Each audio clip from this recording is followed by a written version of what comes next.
సంఘ బిడ్డల మీదట నాయన పంచుకోవడానికి కృప చూపయ్యా. నీకు స్తోత్రములు తండ్రి. యేసయ్యా నీకు వందనాలు ప్రభా.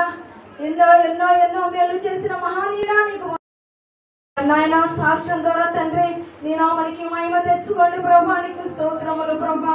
అయ్యా ఇంటున్న బిడ్డలకు కూడా ప్రభా వారి జీవితాలలో నా ప్రభా నీ నామాల తండ్రి అనేకమైన మేలు పొందుకునే వారిగా నిలబెట్టుకోండి దేవా. ఈ ఎన్నిక లేని అలిపిని అయ్యగిరాలి తండ్రి నీకు వందనాలు. ఎక్కడో ఏడో పోయేదాన్ని తండ్రి నీ సన్నిధి నిలబెట్టుకుని ఉంటే నీ కృప నీ దయ ప్రభా. నీ నామాల నా ప్రభా నా పట్ల చేసిన మేలుని నా ప్రభా నేను తెలియచేయడానికి నాలోనూ ఉండమని ప్రార్థన చేస్తున్నాను, అడుగుచున్నాను దేవా. యేసయ్యా నీకు వందనాలు ప్రభా. నిలబడ్డప్పుడు ప్రభా నేను మాట్లాడలేను దేవా. నీకు వందనాలు. విద్య లేని జ్ఞానం లేని దాన్ని ప్రభా నీకు స్తోత్రములు. అయ్యా నా ప్రభా నిలబడినప్పుడు నాయన నీ పరిశుద్ధాత్మ ద్వారా మాట్లాడమని ప్రార్థన చేస్తున్నాను తండ్రి. నీకు స్తోత్రములు తండ్రి. అయ్యా మరి దినురాలు ప్రార్థన పాదస్థల జ్ఞాపకం చేసుకోండి ప్రభా. అయ్యా వాతావరణంలో నీ ఆత్మల ఉంచుకోండి దేవా. నీకు వందనాలు. ప్రతి ఆటంకములు యేసుక్రీస్తు నామమును బట్టి దూరపరచండి రాజా. నీకు స్తోత్రములు తండ్రి. నీ పరిశుద్ధాత్మ శక్తిని ఇక్కడ ఆవరించయ్యా. నీకు వందనాలు ప్రభా. అయ్యా నీ అద్భుత కార్యములు జరిగించు దేవా. నీకు వందనాలు. నన్ను నీ సిలువ సడుగు నిలబెట్టుకోండి ప్రభా. నా నోట నీ మాటలు ఉంచండి దేవా. నీకు స్తోత్రములు తండ్రి. ఈ దినరాలు మనల్ని ఆలకించమని నాకు తగ్గించుకొని నామాలెచ్చమేస్తుండగా నువ్వే సమస్త ఘనత మహిమ ప్రభావాలు పొందమని యేసుక్రీస్తునామమున అడుగుచున్నాము తండ్రి. ఆమేన్. మీ అందరికీ నా వందనాలు. ప్రియమైన దేవుని బిడ్డలారా, ఇక్కడ కూర్చున్నామంటే ఇది కేవలం దేవుని కృప, దేవుని దయ ఉన్నది కనుక మరి నా జీవితంలో మరి దేవుడు చేసిన మేలని సాక్ష్యంగా మీ మధ్యలో పంచుకోవడానికి దేవుడు అవకాశాన్ని కల్పించున్నాడు. మీరు దయచేసి ఓపికతో వినాలని మనం చేస్తా ఉన్నా. ఎందుకంటే దేవుని బిడ్డారా ఈ యొక్క అనుకో రీతిలుగా మరి ఇక్కడ ఈ యొక్క సాక్ష్యం పంచుకోవడానికి దేవుడు నిలబెట్టుకున్నాడు. మరి ఇక్కడ ప్రార్థన చేస్తాను, ఇక్కడ నిలబడ్డాం అంటే మరి నా జీవితంలో దేవుడు చేసిన మేలని మీ ముందు తెలియజేస్తా ఉన్నా. మరి 2000 నేను ఎక్కడో మరి చిన్న గ్రామం, కొద్ది గ్రామంలో ఉన్నదాన్ని మరి ఇక్కడికి మైబాబుపట్నం రావడం. నాకు 2 బాబులు పుట్టి చనిపోయి ఉన్నారు. 2 బాబులు పుట్టి చనిపోయిన తర్వాత మరి మైబాబుకి నేను మరి ఇక్కడికి వచ్చి ఉన్నా.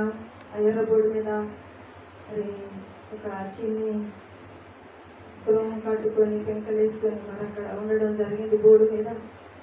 అక్కడ ఉన్నప్పుడు మరి ఎంతో మరి కళ్ళు లేని ఒక వ్యక్తి మాకు దేవిని పరిచయం చేయించింది. మరి దేవుని సన్నిధికి వెళ్ళినప్పుడు దేవుడు మరి నాకు ఇప్పుడు కుమారుడు డేవిడ్ రాజు అని దేవుడు ఇచ్చాడు. నేను ఒక మందిరానికి వెళ్ళాడు, చర్చికి అమ్మ తీసుకుని వెళ్ళింది. ఆ కళ్ళు లేని మార్కమ్మ అనే వ్యక్తి చర్చికి వెళ్ళినప్పుడు దేవుడు నాకు కుమారుని ఇచ్చాడు.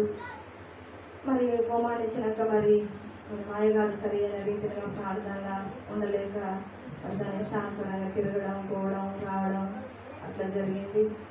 మళ్ళా 2 సంవత్సరాల తర్వాతకి మళ్ళీ ఒక బాబు మరి దేవుడు ఇచ్చి ఉన్నాడు. మరి దేవుని సంకల్పం ఏమైనా తెలియదు.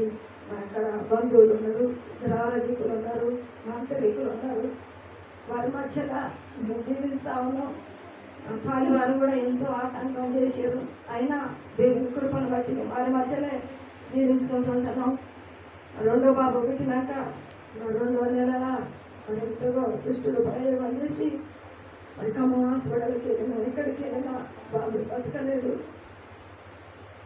అట్లా దేవుడు గొప్ప దేవుడు కనుక ఏం చాలా దేవుని స్థితిలో నేను ఉన్నా. అనారోగ్య స్థితిలో నేను ఎంతగా బాధతో ఉన్నప్పుడు మరి అక్కడ గృహం ముందట ఒకటి మునిగే చెట్టు, ఆ చెట్టు కూలింది. మన చెట్టు కూలి ఇంటి ఎదుట పడ్డది. దుష్టుడు అనేక రీతిగా శోధిస్తూ ఉన్నాడు. నాకు నోట్లే ముక్కులు పుండ్లు అయినాయి, దగ్గుతా ఉన్నా, బలంగా అయిపోయినా, భయం పుట్టేది. ఏం చేయాలో అర్థం కావట్లేదు, ఎడిపోవాలో అర్థం కావట్లేదు. ఇంట్లోనే భయం అవుతుంది. నిజంగా ఎవరు కూడా ఇంటికి రావట్లేరు. అందరూ వచ్చి అప్పుడప్పుడు నేను ప్రార్థన చేస్తున్నది, ఒకరింటికి ఒకరు వెళ్ళి అట్లా ప్రార్థన చేస్తున్నవారు. ఎవరు మా ఇంటికి రావట్లేరు, భయపడతా ఉన్నారు. వాళ్ళ బాబు చనిపోయారు, ఎవరేం చేసారో మంత్రాలు చేసారో ఏమైనా వాళ్ళ ఇంట్లో ఏమన్నా కానీ అనేకులు మా చుట్టుపక్కల ఉన్న వాళ్ళు భయపడతాను. నిజంగా నాకు కూడా భయం వస్తూ ఉన్నది. ఇంట్లో ఉండబుద్ధి అయితే ఎంత భయంకరంగా నేను బ్రతుకుతా ఉన్నాను. మరి నర్సంపేట్ల ఇక్కడ నుంచి మాస్టర్ అవుతానంటే అక్కడికి పోయినా సమాధానం లేదు. ఇంట్లో భయంగానే భయం అవుతుంది. మరి అబ్బాపాలెం బంగ్లా అక్కడికి వస్తాను కాబట్టి అంటే అక్కడికి వెళ్ళినా కానీ అక్కడ కూడా నాకేం సమాధానం రావట్లేదు. భయపడతా ఉన్నా. ఇంటికి రాగానే భయం అవుతుంది. అటు ఇటు తిరుగుతాను, వస్తూ ఉన్నా, భయపడతా ఉన్నా. కర్ణపురం కూడా 2 సార్లు పోయినా, అయినా భయం పోవట్లేదు. ఏం చేయాలో అర్థమవుతలేదు. ఎంతగా దుఃఖకరమైన స్థితిలో నేను బ్రతుకుతున్నా. అయితే ఆ సమయంలో ఎంతగో మరి ఆనందరావున్న ఎంతగో మమ్మల్ని బలపరిచేవాడు, అన్నయ్య కాబిని మీద చేసేవాడు. ఇప్పుడు లేడు, దేవుని రాజ్యంలో ఉన్నాడు. అన్నయ్య ఎంతగా వచ్చి వాక్యం నన్ను బలపరుచుకుంటూ భయపడకు చెల్లమ్మా అని ఎన్నో మాటలు చెప్పుకుంటూ దేవుని ధ్యానించుకుంటూ నైట్లో కూడా అన్నయ్య కాబిని మీద ఉండి నూటి దిగి ఇటే వచ్చి పరిస్థితి కష్ట పరిస్థితి. మళ్ళీ ఇంకా 2 బాబు ఉన్నాక నాకు చెప్పకుండా నేను ఆపరేషన్ చేయించుకొని వచ్చింది. తెలియదు నాకు. 3-4 రోజుల వరకు చెప్పలేదు. ఆయన బాబు చనిపోయాడు. అయినప్పటికైనా దేవుడు ఎందుకు ఈ పరీక్ష, ఎందుకు ఈ యొక్క ఏళ్ళ నన్ను నమ్ముకున్న దేవుడు గొప్ప దేవుడు కదా అని మరి మా వదిన వచ్చి కూడా మీ యేసు ప్రభు గొప్ప దేవుడు అంటారా, ఎందుకు బతకలేదు మరి నీ కొడుకు అని అడిగాడు. ఎందుకు ప్రభా ఈ అవమానాలు, ఎందుకు ప్రభా నేను ఎంతగా దుఃఖపడి చేస్తుంటాను. అన్నయ్య వచ్చి నన్ను వదాల్చుకుంటా, రాత్రిలో కూడా నిద్రపోకుండా. అన్నయ్య పని కూడా సరిగా వెళ్ళేటోడు కాదు. అన్నయ్య ఎవరితో పాల ప్యాకెట్ పట్టుకొని వచ్చి అప్పుడు కంప కట్టలన్నీ కొట్టేది. ముళ్ళ కంప కట్టలన్నీ చిన్న ఛాయ్ చేసుకొని తాగుకుంటా నైట్ అంతా ప్రార్థన చేసుకుంటా. అయినా భయం పోట్లేదు, ఏం చేయాలో అర్థమవుతలేదు. మరి మా సొంత ఊరికి పోయిన మా చిన్నమ్మ, మా అమ్మమ్మ వారికి ఇట్లా ఉన్నారు. మా సొంతమైన మాకు ఇచ్చినారు. మా సొంత ఊరికి వెళ్ళినప్పుడు అక్కడ డాక్టర్కి చూపిస్తే అక్కడ డాక్టర్ ఉంది కదా, పక్కలకి వచ్చింది, బలహీనరాలు ఉన్నదని డాక్టర్ చెప్పారు. మందులు అయితే రాసిస్తా, మరి తగ్గకుంటే హాస్పిటల్లో తీసుకుపోయారని చెప్పారు. చెప్పినప్పుడు మరి ఈయన రాలే. మా చిన్న మామయ్య ఆ చిట్టిని తీసుకున్నాడు. లోపలికి పోతారు. నా చిట్టి తీసుకొని లోపలికి పోయినాక ఆయన భార్య ఏం గొడవ పెట్టిందో తెలియదు. ఇంట్లో పోయింది వచ్చి నా చిట్టి నా చేతులు పెట్టి ఒక 30 రూపాయలు ఇచ్చింది. 30 రూపాయలు పట్టుకొని కొడుకుని ఎత్తుకొని నడుచుకుంటారు. వచ్చి అప్పుడు బండారం మూల మీద ఒక మెడికల్ షాప్ ఉంది. ఆ మెడికల్ షాప్లో 6 వచ్చినాయి మాత్రాలు. ఆ టాబ్లెట్లు తీసుకొని వచ్చిన ఆయన మా మేనత్త బిడ్డ మేము నేరడకు మరి బంధువులని మా మేనత్త మా నాయన వచ్చి అలాగడ తీసుకుపోయినప్పుడు ప్రార్థన చేసినప్పుడు మరి నిజంగా ఆ బిడ్డ మరి నేను ప్రార్థన చేసినాక ఆదివారం నాడు 4 రోజులకు ఆదివారం నాడు నేను ప్రార్థనకు వస్తాను. దేవుడు సీకొట్టుకొని చేసి ప్రార్థన చేసిన, నైట్ ప్రార్థన చేసిన. నేను కాలు ఇట్లా తాగను అది ఇది అని అంటే చిన్నప్పుడు ఆమె నేను ఒక మంచాల పడుకుని ఒక కంచాలు తిన్నట్టు ఉండేవాళ్ళం. అయితే ఆమెతో నేను అంటికి ఆడిపోకిలు తాగేట్టు తాగుతారు థమ్స్ అవుతుంది నేను కారాలు చేసింది. అయినా దేవాను ఆ బిడ్డలో పట్టుకో ప్రభావ అని నేను 5 ప్రార్థన చేసిన, పొద్దునట్టు ప్రార్థన చేసిన. ఆ బిడ్డ ఆదివారం రోజే నేను కూడా చర్చికి వస్తాను అని ఇంటికి వచ్చింది. నేను చర్చికి వెళ్ళిపోయినాక మరి ఆమె వచ్చి ఇంటికి ఆడున్నది. ఆ మధ్యాహ్నం వచ్చింది, ఇంటికానే ఉన్నది. మరలా తెల్లారి సోమవారం అన్నాడు. మరి అప్పుడు వారానికోసారి మరి ఆనందరావంటనే మరి గొలుసు ప్రార్థన జరిగేది. ప్రతి ఒక్కరు అక్కడికి వెళ్ళేవారం. మరి అక్కడ గొలుసు ప్రార్థన తీసుకొని పోయిన ఆ బిడ్డ ఇక్కడే ఉండిపోయింది. ఇక్కడే మా ఇంటి దగ్గర ఉన్నది. మరి వాళ్ళకి స్థలం దేవుడు ఇచ్చింది, ఇక్కడ ఇల్లు కట్టుకొని ఉన్నది. మరి వాళ్ళ ఇంట్లో ప్రార్థన ఆ రోజు ప్రార్థన పెడతా ఉన్నారు. స్త్రీల కూడిక బుధవారం రోజు ఆ రోజు స్త్రీలు ప్రార్థన పెడతారు ఇక్కడ బోర్డు మీద. నిజంగా వాళ్ళ ఇంటికి ప్రార్థన అమ్మగారు మరి శివమ్మగారే అక్కడ వాక్యం చెప్పడానికి వచ్చింది. నేను 6 మాతాలు పట్టుకొని వచ్చిన ప్రార్థన చేసుకున్న. ప్రభా ఎవరు లేరు ప్రభా నువ్వు ఉన్నావని పిల్లగాన్ని ఎత్తుకొని అక్కడ ఆపేది ఆటో అక్కడ కంచె నడుచుకుంటూ వచ్చి మరి నైట్ ప్రార్థన పోయిన వాళ్ళ ఇంటికాడ ప్రార్థన పోయినప్పుడు దేవుడు మరి అక్కడ అమ్మగారు వాక్యం చెప్తుంటే ఏలియా మనుషులని స్తోభం గల వాడే కదా, ఏలియా ప్రార్థన చేస్తే రాళ్ళు పోయి సముద్రంలో పడ్డాయి. మరి మనము కూడా ఒక మనుషులమే కదా, విశ్వాసం కలిగి ప్రార్థన చేస్తే రాళ్ళు పోయి సముద్రంలో పడ్డట్టుగా మన ప్రార్థన చేస్తే మన సమస్యలు కూడా విడిపోతాయి కదా అని నాకు దేవుడు మరి వాక్యం ద్వారా అమ్మగారి ద్వారా మాట్లాడిండు. నేను వచ్చి ఎటు చూసినా ఏం లేదు ప్రభా, నువ్వు ఉన్నావు. ఆ 6 టాబ్లెట్లు పట్టుకొని వచ్చి నైట్ వాడు ప్రార్థన విని మోకాల నుంచి ఎక్కడ ఇంట్లో భయపడుతున్నాను అక్కడే మోకాల నుంచి ఏలియాకు తోడుకున్నావు ప్రభా, నాకు తోడుకుంటావు ప్రభా. ఏలియా సమస్య నుంచి విడిపించినావు.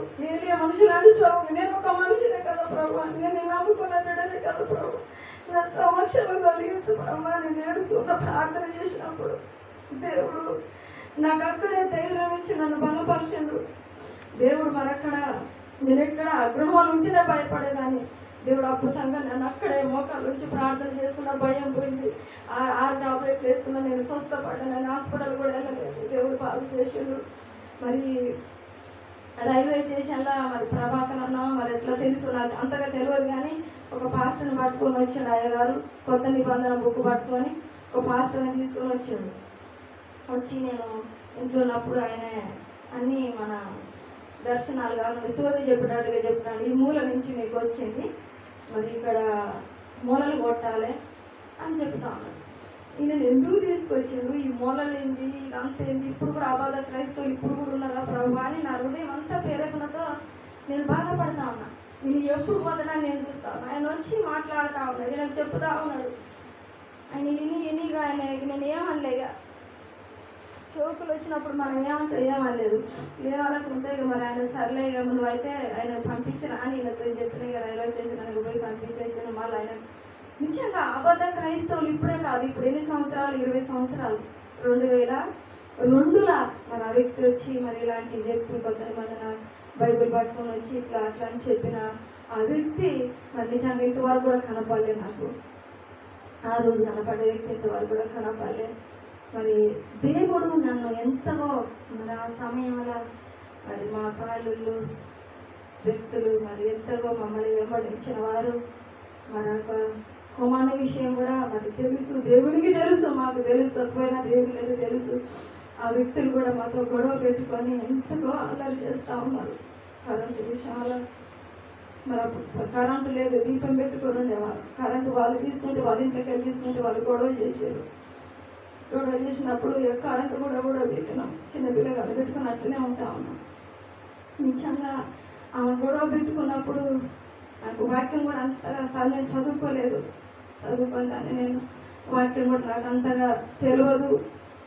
మరి ఆనందరావు నాయకు ఎక్కడ ఉన్నాడో ఆయన నిజంగా నాకు ఎంతగా నా తోడబుట్టిన కన్న తండ్రి అంటే ఎక్కువ నన్ను వాక్యంలో బలపరచడానికి ఎంతోమంది ఎన్నో అనుకున్నా దేవుడు ఉన్నాడు. దేవుడు గొప్ప దేవుడు. ఈరోజు ఇక్కడ నిలబడినంటే కేవలం అన్నయ్య ప్రార్థన ద్వారా నన్ను ఎంతగా బలపరిచేవాడు.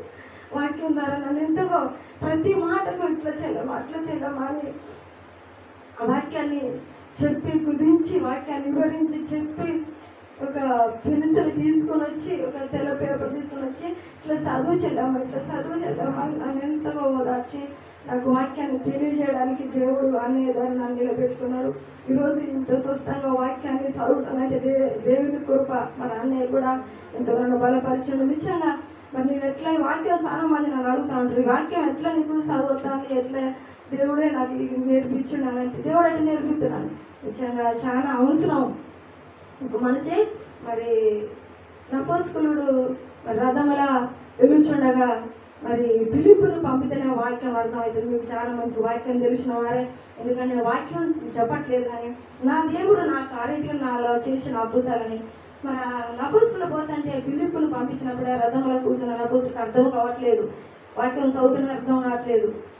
మరి యెరూషలేము దేవాలయానికి వారం వెలుగుతా ఉన్నాడు, వస్తూ ఉన్నాడు, కానీ ఆయనకు వాక్యం తెలియదు. ఆయనకు ఒక ప్రవక్త వచ్చి మాట్లాడినప్పుడు ఆయనకు అర్థమైంది. కాబట్టి నిజంగా ఒక వ్యక్తి మనకు చాలా ప్రాముఖ్యం. మనం అనుకుంటాం బైబిల్ అంతా నాకు తెలుసు, నాకు అంత తెలుసు, నేను చదువుతాను, వాళ్ళ దగ్గర పోయినడం వాళ్ళకి అవసరమా అని అనుకోదు. ఎప్పుడైనా సరే ఒక వ్యక్తితోనే మనం బలపరచబడతాం.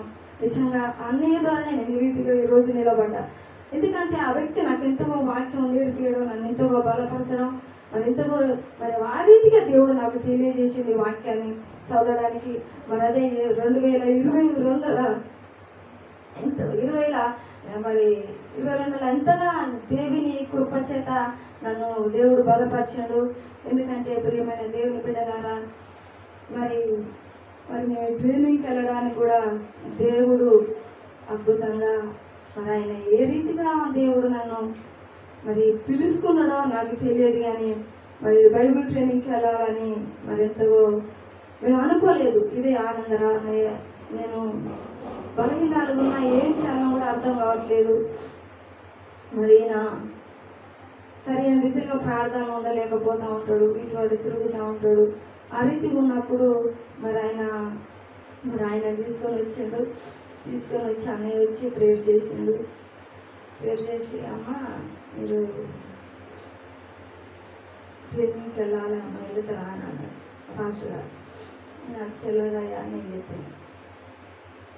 కొద్ది రోజు మళ్ళీ జాబ్ ఇచ్చినాం. అయినాక మళ్ళీ మాకు గొడవ పెట్టుకున్నామా, మళ్ళా మమ్మల్ని సూర్యడం మొదలుపెట్టింది. ఏంది ప్రభా, ఎందుకు ఇట్లా మమ్మల్ని ఎట్లా శోధిస్తాను, మేము బలహీనగా ఉన్నా కూడా మమ్మల్ని ఎందుకు శోధిస్తాను ప్రభా అని నేను ఎంతో దేవుని సన్నిధిలో దుఃఖపడి ప్రార్థన చేసినప్పుడు దేవుడు మీకా గ్రంథము 7వ అధ్యాయం మరి 7వ వచనం కానించి దేవుడు మాకు తెలియజేసి ఉన్నాడు. నేను చదువులేని దాన్ని, అక్షరం చదవని దాన్ని దేవుడు నేను మోకాల నుంచి ప్రార్థన చేసుకున్నప్పుడు నాకు దేవుడు వాక్యం ద్వారా నాకు మాట్లాడి నన్ను ఎంతగా బలపరిచినాడు. దేవుడికి ఎంతగా కృతజ్ఞతలు. అయినను యెహోవా కొరకు నేను ఎదురు చూసేదను, రక్షణకర్తయగు నా దేవుని కొరకు నేను నా దేవుడు నా ప్రార్థన ఆలకించును. వచ్చిన ఒక్కొక్క వచనం చదువుకుంటూ ఈ ప్రార్థన అయినను ఎన్ని కష్టం కానీ ఎంత సమక్షరాన్ని ప్రభా నీ కొరకే నేను కనిపెట్టి చూస్తాను. ఏం చేసినా నువ్వే, ఎటుపోయినా దారి అయితే లేదు ప్రభా అని రక్షణ దొరకు వరకు నేను నీ కొరకే కనిపెట్టి చూస్తా ప్రభా అని మరి దేవుని లేఖనాలు 11వ వచనం వరకు చదువు. నీ గోడలు కట్టించు దినము వచ్చుచున్నది. మన ప్రార్థన అయినప్పుడు నీ గోడలు మరలా కట్టించు దినము వచ్చుచున్నది. బోర్డు మీద నిజంగా ప్రియమైన దేవుని బిడ్డలారా, బోర్డు మీద మరి ఎంతో మరి యొక్క ఎత్తు స్థలం మీద మేము గుడిచేలాగా వేసుకొని ఆ మట్టి దొరకక రాళ్ళు ఒక వరుస, మట్టి ఒక వరుస కింది నుంచి మోసుకుపోయి ఆ రీతిగా కట్టుకున్న ఇంట్లో దేవుడు నాకు పరిశుద్ధాత్మ దేవుడు నాకు మరి ఈ వాక్యాన్ని తెలియజేసాడు. మొదటిగా నేను ఫస్ట్ చదవడం ఇదే నా వాక్యం నా జీవితంలో. ఎందుకంటే దేవుడు విడారా, మరి ఆయన కొరకు కనిపెట్టి ఎదురు చూస్తా ఉన్నా.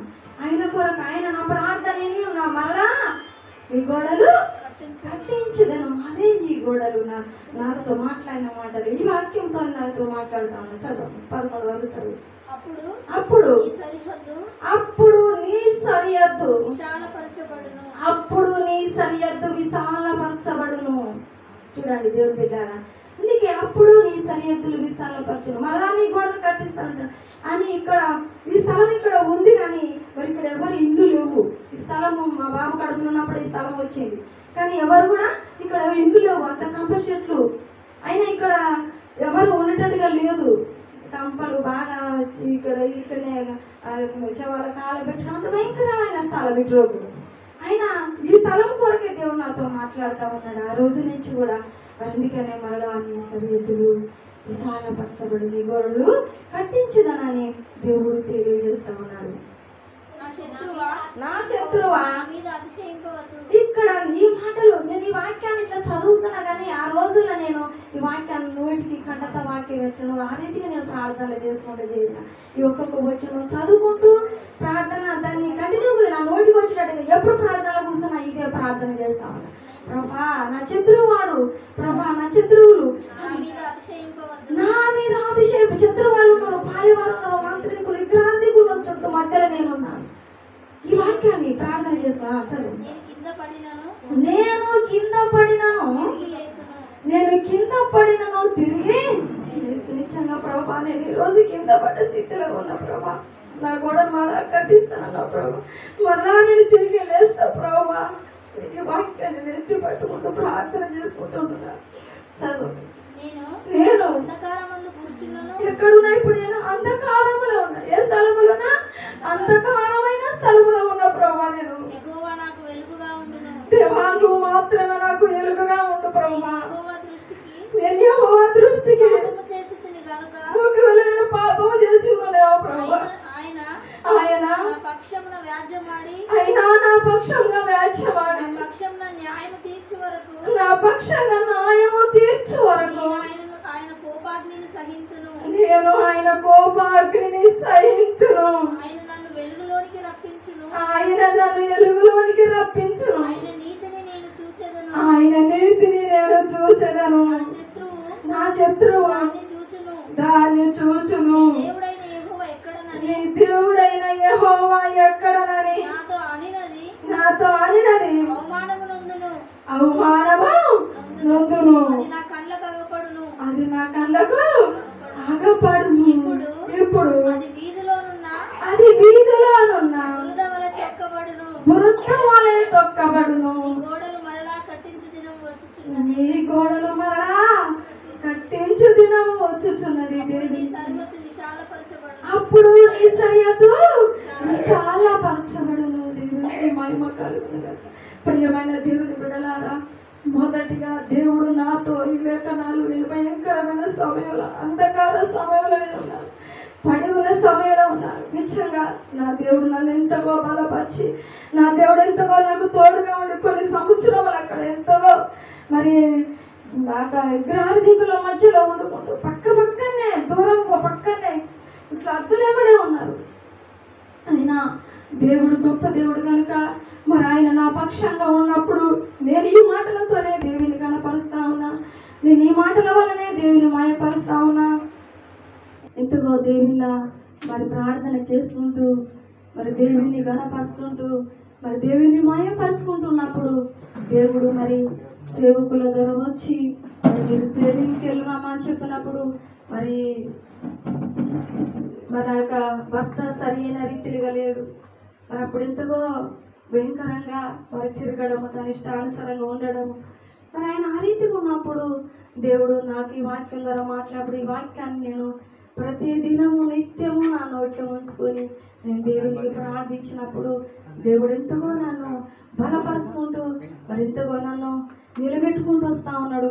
మరి ఆ సమయంలో మరి యొక్క ప్రసాద్ గారు వచ్చి మీరు ట్రైనింగ్కి వెళ్ళరమ్మా, మీరు ఇక్కడ ఉన్నా మీరు చాలా ఇబ్బందిగా ఉన్నారు అని అయ్యగారు చెప్పినప్పుడు మరి నా భర్తను అడగాలయ్యా అని చెప్పినప్పుడు ఆయన వచ్చినాక మరి ఇట్లా ట్రైనింగ్కి వెళదామా, మరి ఇట్లా అన్నయ్య ఆనందరావు అన్నయ్యను ప్రసాద్ అయ్య గారు ఇద్దరు వచ్చి ఇట్లా చెప్పినానంటే ఆయన కూడా ఏమి తోసట్లేదు, అర్థం కావట్లేదు. ఆపరేషన్ చేయించుకున్నాడు, బాబు చనిపోయిండు, పని కూడా వెళ్ళట్లేము, వారికి ఇబ్బందులలో ఉన్నాము, ఏం అర్థం అవుతలేదు, వెళదామా అని చెప్పి అన్నప్పుడు మరి పాస్టర్ని మళ్ళా అన్నయ్య తీసుకొచ్చినప్పుడు మరి ఎక్కడ పాస్టర్కి వెళ్ళేది ఎక్కడ అంటే మరి వరంగల్ క్రిస్టియన్స్ కాలనీలా పిలిప్ ఇస్తారు అని ఉంటాడు అయ్యగారు. ఆయన స్టేషన్ కనుపూర్లో మరి తరబీదు ఇవ్వడం జరుగుతుంది. అక్కడికి వెళ్ళండి, అక్కడికి వెళ్తే అక్కడ మీరు తరబీదు నుండి వస్తారని మరి అక్కడ మాకు తెలియజేసినప్పుడు మరి అదే ప్రకారంగా అడ్రస్ రాసిచ్చి అక్కడికి వెళ్ళినప్పుడు వరంగల్ పోయినప్పుడు దేవుని కృప వల్ల మరి అయ్యగారు కలిసాడు. మరి అటు నుంచి గన్పూర్ పోయి అక్కడ సుచేస్తే సోమవారం రమ్మని చెప్పిళ్ళు. నిజంగా మేము అన్ని చదువుకొని నిజంగా ఎంతో వేదనతో ఎంతో దుఃఖంతో ఆ ట్రైనింగ్ వెళ్ళడానికి దేవాన్ని చిత్తమైన ప్రభా, నాకైతే ఏం తోయట్లేదు ప్రభా, నీ చిత్తమైతే మమ్మల్ని నడిపించి ప్రభా అని ప్రార్థన చేసుకుంటా ఉన్నప్పుడు మన అక్కడ తరగతి పొందిన సంవత్సరం తరబీది అక్కడ మరి దేవుడు తరబీది వేయడం జరిగింది. మరి అక్కడ కూడా దేవుడు వాక్యం ద్వారా మాట్లాడి ఉన్నాడు. అక్కడ మరి 1 కొరింథీయులకు రాసిన పత్రిక 3వ అధ్యాయం 16వ వచనం చదివినట్టయితే ఎక్కడికి వెళ్ళినా దేవుడు వాక్యం ద్వారా మరి దేవుని గణపరిచే వారంగానే ఉండాలి. 1 కొరింథీయులు 3వ అధ్యాయం 16వ వచనం, మీరు దేవుని ఆలయమై ఉన్నారని, దేవుని ఆత్మ మీలో మీలో నివసిస్తున్నారని మీరు ఎరగరా అని దేవుడు మాట్లాడుతూ ఉన్నాడు. అక్కడ కనుపూర్లా, చేసిన కనుపూర్లా అక్కడ నిజంగా చాలా మంది మరి ఇద్దరు 2 జతల ఫ్యామిలీలు మరి అన్నాళ్ళ గురించిన వ్యక్తులు ఉన్నారు. అక్కడ కొరింది 3వ అధ్యాయం 16వ వచనం. మీరు దేవుని ఆలయమై ఉన్నారని, దేవుని ఆత్మ మీలో నివసించునని మీరు ఎరగరా? ఎవడైనాను దేవుని ఆలయము పాడు చేసిన ఎడల దేవుడు వాణ్ణి, దేవుని ఆలయం ఎవడైనా సరే పాడు చేసేవారిగా ఉండకూడదని దేవుడు తెలియజేస్తా ఉన్నాడు. ప్రియమైన దేవుని బిడ్డారా, మరి దేవుని ఆలయాన్ని మనం పాడు చేయకూడదు. దేవుని ఆలయం ఏంటిది చెప్పండి? హృదయము. హల్లెలూయా. దేవుని ఆలయము హృదయం ఎవరు కూడా పాడు చేయకూడదని దేవుడు తెలియజేస్తాం. చదువు. దేవుని ఆలయము పరిశుద్ధమై ఉన్నది. మీరు ఆలయమై ఉన్నారు. మనం పరిశుద్ధంగా బ్రతకడానికి ప్రయత్నం చేయాలి. మనం దేవుని సన్నిధిలో ఆయన ఆలయం మనలో ఉన్నదన్న సంగతి మనం గుర్తెరిగే వారంగా ఉండాలి అని దేవుడు. నేను ప్రసంగం చేయట్లేదండి ప్రియమైన దేవుని బిడ్డారా, నేను ప్రసంగం వాళ్ళకి అసలుకే వెళ్ళట్లేదు. కానీ దేవుడు నా సాక్ష్యం ఇది, నా జీవితంలో జరిగిన సాక్ష్యాన్ని మీకు తెలియజేస్తా ఉన్నా. 2003లో నాకు దేవుడు చేసిన ఒక వాక్యము. నేను మొదట ఈ యొక్క వాక్యాన్ని మరి అక్కడ పిల్లలు ఉన్నారు, చదువుకునే పిల్లలు ఉన్నారు చాలా మంది. మరి అక్కడ పిల్లల మధ్యలో, దైవ సేవకుల మధ్యలో, తరబీదు పొందిన వారి మధ్యలో ఇదే రీతిగా నిలబడి వాక్యం చెప్పడానికి దేవుడు నాకు ఆ రోజు నాకు ధన్యత ఇచ్చి ఉన్నాడు. దేవుని ఆలయాన్ని ఎవరైనా పాడు చేసే వారంగా ఉండకూడదు. నేను చదువు లేని దాన్ని, నేను ఎంతగా జ్ఞానం లేని దాన్ని, నేను ఒక గొప్ప వారిని వెతట కూడా నిలబడేదాన్ని కాదండి. నేను చర్చికి వెళ్ళి నా కోసాన నుంచి వెళ్ళిపోయేదాన్ని. వాళ్ళు చదువుకున్న వారు, ఉన్నత స్థానంలో వారు, నాకు మాట్లాడడం రాదు, నాకు తెలియదు కదా, నేను ఎవరితో కూడా స్పందించి మాట్లాడేదాన్ని కాదు. దేవుడు నాకు ఈ అవకాశాన్ని ఇచ్చి ఉన్నాడు. ఎందుకంటే దేవుని బిడ్డారా, దేవుడు గొప్ప దేవుడు కనుక ఇంకా నా పట్ల ఎన్నో మేలు ఉన్నాయి. మరి ఆయన మేలని నేను చెప్పాలంటే సమయం చాలా అవుతుంది కాబట్టి మరి ఇప్పటికీ మరి దేవుడు ఎంతగో బలపరిచేవాడు నా పట్ల. ఒక మరి సాయంత్రం నెల కూడా నా పట్ల చేసిన మేలు చెప్పడానికి సమయం సరిపోదు. అదే మరి యాగూబు పత్రికలు అదే రాబ్ అనే స్త్రీ చెప్తుంది, ఆయన చేసిన మేలు వర్ణింప సమయం సాలదు అంటది. నిజంగా నా పట్ల కూడా దేవుడు చేసిన ఎన్నో మేలు ఉన్నాయి. నిజంగా దేవుడు ఎంతగా నా పట్ల మేలు చేసి ఉన్నాడు. మరి దేవుని మాటలు వాక్యంతో కూడుకున్న సాక్ష్యం ఇది, ఏదో మరి మామూలు విషయం కాదు. నిజంగా దేవుని బిడ్డారా, మరి ఇక్కడికి వచ్చినాక తరబీదు పొందుకొని వచ్చినా కూడా ఎన్నో శ్రమలు ఎదురొచ్చినాయి. మరి నేను మామూలుగా చెప్తాను, వాక్యంతో నాకు చాలా మాట్లాడిన దేవుడు మాట్లాడిన ఉన్నాయి. కానీ మరి సమయం ఎక్కువ అవుతుంది కనుక నేను మామూలుగా కొన్ని చెప్తా ఉంటా. ఎందుకంటే నేను ఇక్కడికి వచ్చినా కూడా ఒక సేవకురాలు కూడా నన్ను ఎంటాడింది, నువ్వు సేవకురాలు అని నన్ను ఎంతగా చిన్న చూపు చూసి ఎన్నో మాటలు మాట్లాడి నన్ను స్వయంగా తన దగ్గరికి పిలుచుకొని ప్రార్థన చేయగలుగుతుందా అని నన్ను ఎంబడి పెట్టుకొని మరొక నైట్ అంతా నాతో ప్రార్థన ఆమెతో సరిగా నన్ను పిలిచి ఆమె నన్ను ఎంతో పరిశీలించి చూసినట్టుగా నేను నా జీవితంలో జరిగిన సాక్ష్యం చెబుతా ఉన్నా. మరి నేను బాబుని ఎత్తుకొని ఆమె పిలిచినప్పుడు, నేను సేవకురాలు కదా అన్న భయముతో వెళ్ళినప్పుడు ఆమె నన్ను శోధిస్తుంది, ఈమె నన్ను పరీక్షిస్తుంది. నేను అనుకోలేదు, నాకు తెలియదు కూడా, అంత జ్ఞానం కూడా లేదు. ఆమె నన్ను మరి పరిశీలించడానికి పిలిచి ఒక నైట్ అంతా ఇద్దరం ప్రార్థనలు కూర్చున్న. బాబు చిన్నవాడే, అతను కొంచెం అంతుంటాడు. అంతవల్ల బాబు తీసుకుపోయి చర్చిలో ఇద్దరం, అమ్మ నేను ఇద్దరమే. కానీ తెల్లవారుజాము దాకా ప్రార్థన చేసినాం. ఆమె ఒక మాట చెప్పింది, నిజంగా నేను మామూలుగానే అనుకున్నా కానీ మనసులో ఎంతగా బాధపడ్డది. మళ్ళా తర్వాత ఒకరోజు నేను వ్యక్తిగతంగా ఆమె నన్ను 2 సార్లు నన్ను పరీక్షించడానికి నా ఎంట వాడినా.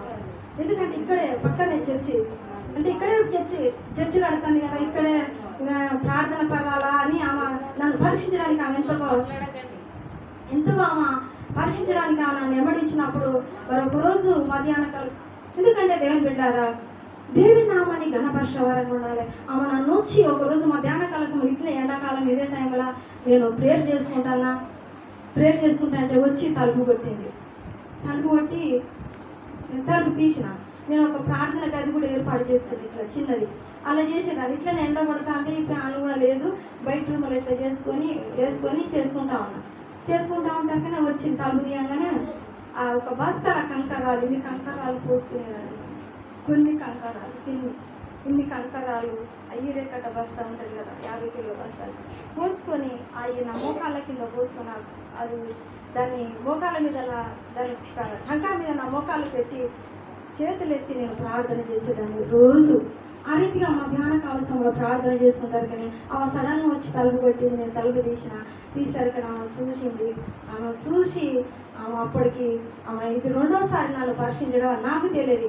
తర్వాత కొద్ది రోజుల తర్వాత ఖమ్మం ప్రాంతానికి వెళ్ళి వచ్చి, అమ్మ నీ గురించి నేను సాక్ష్యం చెప్పానమ్మా అంటాను. ఏం సాక్ష్యం అమ్మ అంటే, నువ్వు చేసిన ఎంత గొప్ప కార్యం రా, నిజంగా చాలా ప్రార్థన పదాలు రాని ఆమె నాతో మళ్ళా కొద్ది రోజులైనాక ఆమె నాకు మళ్ళా నన్ను గురించి ఆమె నాకే సాక్ష్యం చెబుతాను. నీ గురించి నాకు అమ్మగా సాక్ష్యం చెప్పొచ్చాను అమ్మ. నిజంగా నా దేవుడు ఇంత గొప్ప దేవుడు. మరి ఇదే ఈ గుర్మం కట్టేటప్పుడు ఈ గ్రామంలో మరి చెబుజలేవలు లేచినప్పుడు మరి ఆయన నీళ్లు పోసుకుంటా మరి కింద పడ్డప్పుడు నేను మిరపతోట ఏరపోయిన గ్రామంలో పెళ్ళికి సాయంకాల సమయంలో నీళ్లు పోసుకుంటా కింద పడి మరి కాలు ఎరిగింది. మరి ఇక్కడ మా బంధువులు మన చెల్లెక ఉండే అంబులెన్స్ ఫోన్ చెప్తే మరి తీసుకొని హాస్పిటల్కి వెళ్ళిపోయారు. ఈ ముందు కానిస్టేబుల్ వాళ్ళు అప్పుడే ముగ్గు పోసి ఇల్లు కడతా ఉన్నారు. నిజంగా అక్కడ మరి ఆయన మా చెల్లెకటి ఉన్నది. నేను వచ్చి మరి హాస్పిటల్కి వెళ్ళిన మరి బంధువులు వీళ్ళు వచ్చారు. అక్కడికి హాస్పిటల్లో మరి డాక్టర్ మంచిగా బయటికి పోయి పరీక్ష చేయించినాం. పరీక్ష చేసినాక మరి పరీక్ష చేసి మన హాస్పిటల్ తీసుకుపోయారు. గోకులమల్ల కాడికి తీసుకుపోయాం. అక్కడ గోకులమల్ల కట్టేసిండు. మా ఇల్లు ఇక్కడ మామూలుగా పిల్ల మీద పెట్టినాం. ఆ చిన్న రూమ్ ఉంటుంది. ఆ చిన్న రూమ్ పిల్ల మీద పెట్టి చుట్టిన రేకులు కప్పి అలా ఉంటా ఉన్నాం. అక్కడ బోర్డు మీద వదిలిపెట్టి వచ్చి ఇక్కడ ట్రైనింగ్ వచ్చినాక ఈ స్థలం వల్ల కూడా మరి ఇట్లా గుడిసెలాగేసి రేకులు వేసి మరి ఒక చుట్టూ తడకలు కట్టి ఒక రేకు డోర్ పెట్టి ఇక్కడ ప్రార్థన స్టార్ట్ చేసినాం. ట్రైనింగ్ వచ్చినాక మరి ఇక్కడ ఇదే ఉంటా ఉన్నాం. ఇక్కడ ఉండొచ్చాను, ఇక్కడ ఇల్లు కట్టుకుంటాను.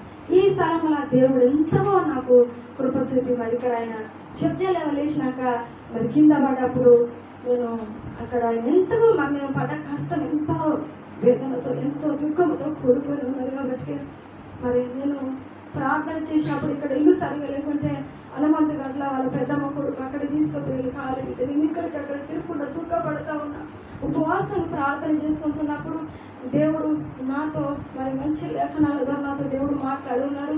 ఎందుకంటే దేవుడు నా పట్ల చేసిన కార్యములు ఎన్నో ఉన్నాయి. కాబట్టి మరి కీర్తన గ్రంథంలో 118వ కీర్తన మరి చదివితే లేట్ అవుతుంది. టిక్కులు పెట్టుకొని చదివిన టిక్కులు పెట్టుకొని ఇంటికి పోయినాక చదువుకోండి. నా సాక్ష్యం మీరు దేవుళ్ళు కూడా తెచ్చుకోండి. ఎందుకంటే మరి 18వ కీర్తన 5వ వచ్చిన కానించి నాతో దేవుడు మాట్లాడిన మరి లేఖనాలు ఉన్నాయి. మరి నిజంగా దేవుని ద్వారా ఈ లేఖనాలు పట్టుకొని మరి ఇంటి మీదకి వెళ్ళి పడతాంటే అక్కడ కూడా దేవుని వాక్యం నాతో మాట్లాడి ఉన్నది. ఆ యొక్క లేఖనాలల్లా మరి ఇంటి మీదకి వెళ్ళి పడ్డట్టుగా మరి ఆయన చెయ్యి పట్టుకున్నట్టుగా దుష్టుడు కింద పడదోసినప్పుడు మరి ఇప్పుడు మనం మీక గ్రంథాలు ఎలాగున్నదో అదే టైపులో నాకు వాక్యం ద్వారా దేవుడు మాట్లాడి ఉన్నాడు. దాన్ని బట్టి నేను ప్రార్థన చేస్తున్నా. దేవుడు నాకు మరి నేను లేనప్పుడు కూడా ఇక్కడ ఇల్లు కట్టలేమిగా మేము కట్టలేమని మా అమ్మ వాళ్ళ ఇంటికి పోయినప్పుడు నాకు తెలియకుండా 1,30,000 4,30,000 ఇల్లు మరి స్థలాన్ని అమ్మడానికి మరి బలపాల వాటర్ సరుకు ₹1,00,000 భయన తీసుకొని ఉన్నాడు. నేను వచ్చినప్పుడు ప్రభు అక్కడ అన్నిసార్లు వేసి అక్కడ కట్టి నా చేతులు అనిపోయినాయి. మళ్ళీ ఇక్కడ కట్టుకుంటా. నేను ఎక్కడికి వెళ్ళాలి ప్రభు, ఎన్ని సోట్లు దొరికాను ప్రభు, నేను ఇక్కడ కష్టపడాలి ప్రభు అని నేను దుఃఖపడి దేవుని సన్నిధిలో ఎంతగా ఏడిచినప్పుడు నాకు చెప్పకుండా మరి స్థలాన్ని కూడా అమ్మి ఉన్నాడు. మరి నేను ఎవరికి చెప్పాలో ప్రభు, నేను గోదాడు దేవుని సన్నిధిలో అడుగుతుండగా దేవుడు ఎంతగా నన్ను వాక్యం ద్వారానే బలపరుచున్నాడు. మరి నాకు తెలిసిన వారు ఈ పక్కనే కానిస్టేబుల్ భార్య మరి ఇక్కడ తెలిసిన వారు కూడా నన్ను అన్నారు, నీకు తెలియకుండా నీ స్థలం అమ్మడానికి వీలు లేదు, మనం పోయి అడుగుదాంపా, ఆయన డబ్బులు ఆయనకి ఇచ్చేద్దాం పొమ్మని నన్ను ఎంతగా పూర్తి చేశాడు. ఆయన ప్రభావం దేవుని బిడ్డ అక్కడ కాలేజీలో తెలిసిన వాళ్ళు బ్యాంక్ అన్న సార్లు వాళ్ళందరూ తెలుసు. మరి వీళ్ళందరూ ముందు భర్త భార్యకు సమాధానం లేదా, ఒకరు తెలకుంటూ ఒకరు ఉంటారు. వీళ్ళు క్రైస్తవుల అని మమ్మల్ని ఎంత నిందిస్తున్నావు, నీ నామానికి ఎంత అవమానం అవుతుందో.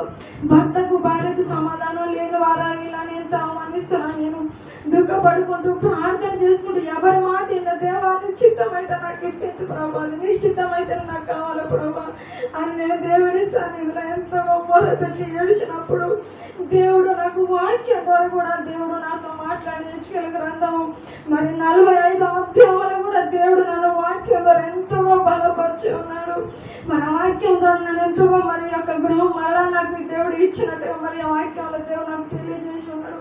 ఈ వాక్యం నాకు కనపడేది తెల్లవారుజామున లేచి వాక్యం చదువుకున్నప్పుడు ఈ వాక్యం నాకు కనపడ్డప్పుడు నేను చెప్పిన మా ఆయనతో నిజంగా ఈ స్థలం మనకే వస్తుంది, స్థలం మనకి ఇతను అంటాడు దేవుడు అని చెప్పినప్పుడు కొద్దిసేపటికే 7 ఆ టైం అట్లా కావచ్చు, వాళ్ళ కొడుకు భిక్షపతి అంకులు అనుకుంటూ వచ్చిండు. ఏంటి దాన్ని మేము లోపల నుంచి చేస్తారు కదా, మీ స్థలం అంకులు మాకు తెలియకుండా మా నాన్న కొన్నాడు, మా కొత్త అంకులు అని చెప్పారు.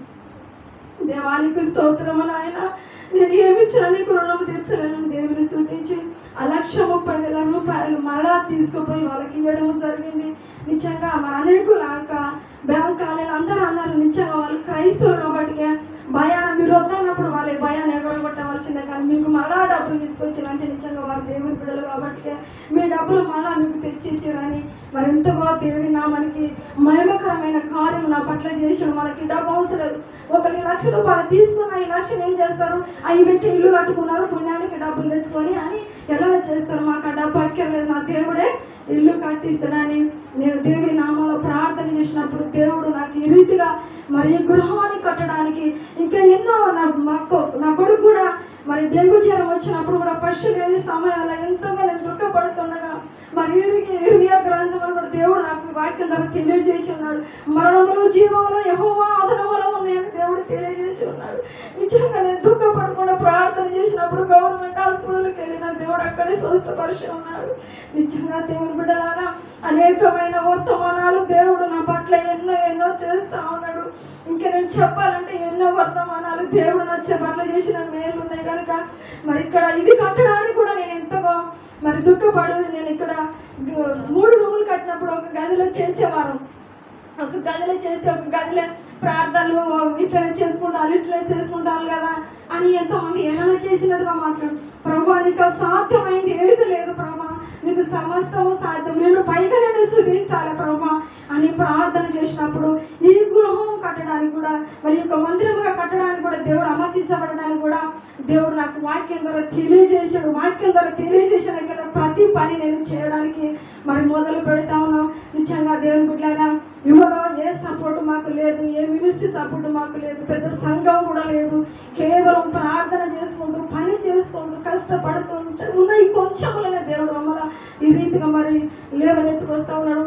మరి ఇక్కడి పైన కట్టడానికి కూడా దేవుని కృప వల్ల నేను ఎట్లా ప్రభా మరి మందిరం పైన కావాలి కదా ప్రభా, నేను స్తుతించాలి ప్రభా. నేను ప్రార్థన చేసినప్పుడు ఇక్కడ మరి ఏపీసీలకు రాసిన పత్రిక 2వ అధ్యాయము మరి 20వ వచనం వరకు 20వ వచనం నుండి దేవుడు కొన్ని మాటలకి తెలియజేసి ఉన్నాడు.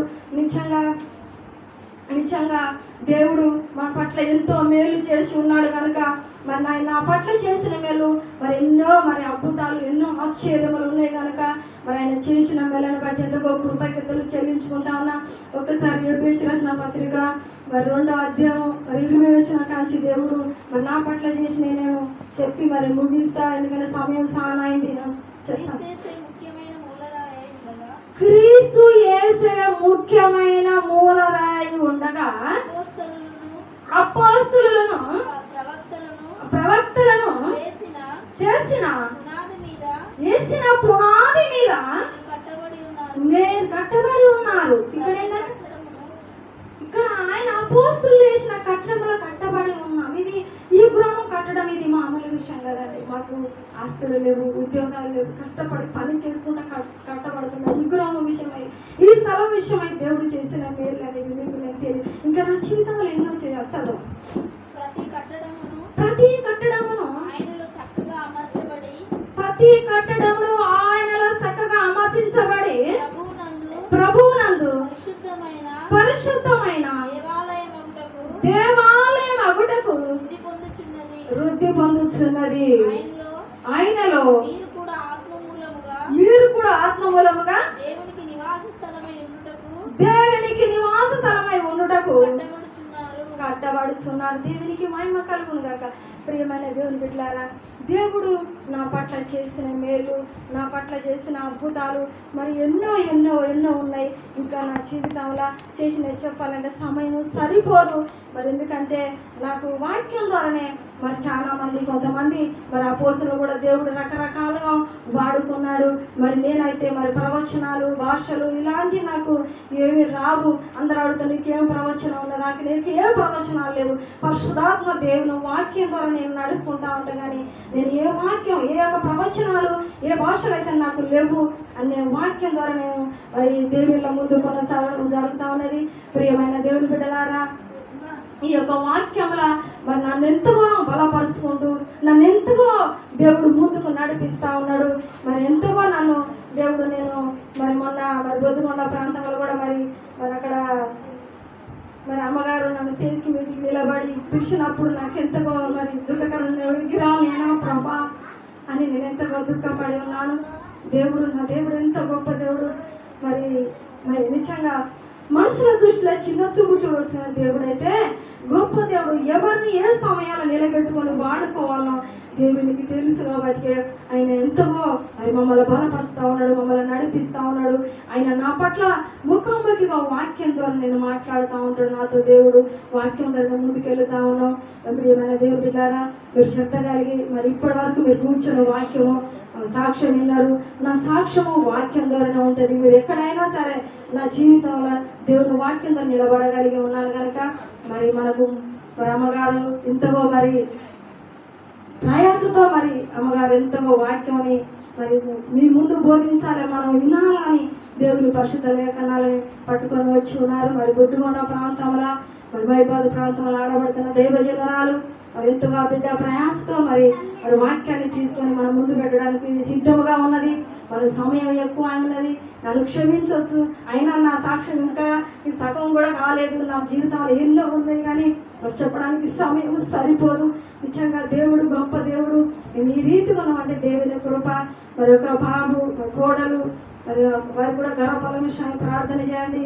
మరి అయోధ్య గ్రామంలో కొద్ది పరిచర్య, మా పరిచర్య అక్కడ కూడా ఆటంకం జరుగుతుంది. మరి అక్కడ కూడా మందిరం మళ్ళా మరి నేను జనవరి 1 తారీఖు అప్పుడు కూడా నేను పొద్దున్న లేచి వాక్యం చదువుకునేటప్పుడల్లా నాకు నేమే గ్రంథమే తెలియబరుస్తూ ఉన్నది. నేమే గ్రంథం చర్చికి వెళ్ళి బైబిల్ చేసిన కానీ అదే తెలియదు. నిజంగా ఆ రీతిగా మరి అక్కడ చర్చి కూల్చేయబడ్డది. మరి దాన్ని కట్టబడడానికి మరి దేవుడు అయితే నేమేకు తోడుగా ఉన్నాడు, నాకు కూడా తోడుగా ఉంటాడు. మళ్ళా మందిరం కట్టిస్తాడని నేను ఆశపడతా ఉన్నా. దేవుడు తెలియజేస్తూ ఉంటాడు కనుక ఆయన మాట నెరవేరుస్తుంది. కాబట్టి అక్కడ కూడా మంచి మందిరం కట్టలాగా ప్రార్థన చేయండి. మరి మా కోసం, మా కుటుంబం కోసం, పరిచర్య కోసం ప్రార్థన చేయండి. దేవుని నామానికి ఎంతగా కృతజ్ఞతలు. మరి ఆయన చేసిన మేలను బట్టి వేల కొలది, కోట్ల కొలది కృతజ్ఞతలు చెల్లించుకుంటా ఉన్నా. మరి కొద్ది పరిచర్యలో మేము వాడబడుతుండగా మరి ఎన్నిక లేని మమ్మల్ని దేవుడు వాడుకుంటా ఉన్నాడు. మరి కొడుకు, కోడలు కూడా దేవుడు వాడుకోలాగా వారి గర్భఫలించలాగా ప్రార్థన చేయండి. మరి యొక్క సాక్ష్యము దేవుడు మన ఎన్నికలో దీవించును గాక.